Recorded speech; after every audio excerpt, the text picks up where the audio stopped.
দাবি দাওয়া নিয়ে শিক্ষকদের আর রাজপথে আসতে হবে না বলে মন্তব্য করেছেন শিক্ষামন্ত্রী আ.ন.ম এহসানুল হক মিলন। প্রধানমন্ত্রী শিক্ষা মন্ত্রণালয়কে সবচেয়ে বেশি গুরুত্ব দিচ্ছেন বলে জানিয়েছেন তিনি।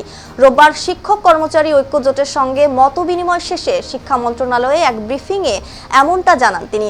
শিক্ষামন্ত্রী বলেন, আপনাদের দাবিগুলো আমরা জানি, আমরা এগুলো নিয়ে বসা শুরু করেছি, আমরা এগুলো নিয়ে কাজ করব।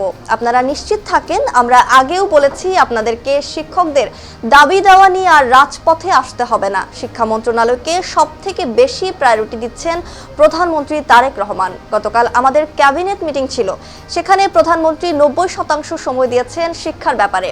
শিক্ষকদের 100% ঈদ বোনাসের দাবি নিয়ে তিনি বলেন, এতদিন ঈদ বোনাস ছিল 25%, 17 বছর পর অন্তর্বর্তীকালীন সরকার তা 50% করেছে। এক্ষেত্রে আসলে বাজেটের বিষয় রয়েছে, এটা আমরা পর্যালোচনা করব।